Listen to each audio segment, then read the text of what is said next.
Welcome to this episode of YouTube where we're seeing some pretty expressive faces as winter has arrived here in northern Minnesota.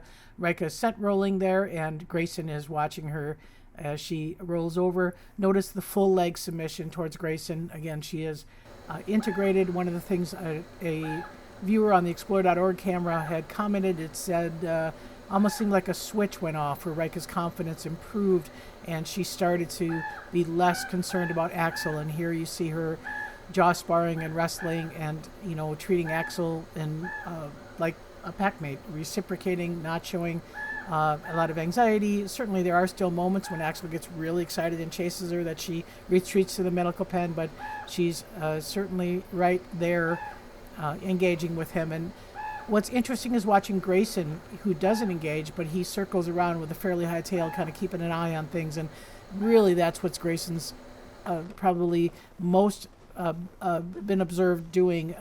He does not roughhouse with Rika. Rika chews on him, and he allows it, but he definitely oversees when Axel's around, and we have seen him intervene on Rika's behalf.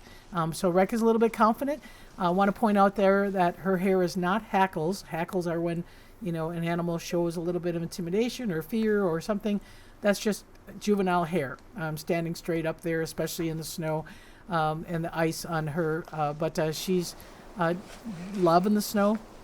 She rolls in it. She does face wipes. She definitely is in her element. She's been a little hard on the Ravens in the last week or so. Of course, they've been certainly pushing the limits of approachability towards wolves when there's a carcass. So the other thing that we've kind of noticed, we do put hay out for our wolves. Even though snow has some insulating value, the more compacted it is, the less insulating it is. So we do provide hay, and there's Rika just spread out in the hay bed.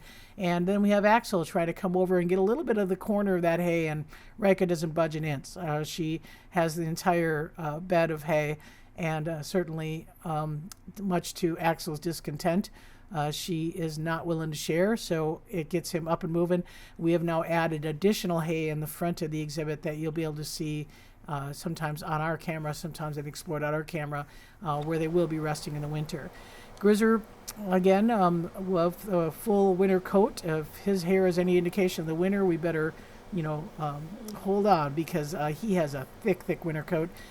He does, in sub-zero weather, come into the building to have his breakfast, so his nose doesn't get stuck to the fence there while having breakfast. But you can see him sniffing and certainly trying to get a sense of who's out there. Doesn't hear very well, doesn't see very well. And if you don't see him on camera, it's likely that he's in one of the sheltered areas. This is the transition area, which is snow-free, full of hay. But he's always at the window watching the wolf care staff come in. So enjoy the winter season, and we'll see you next time.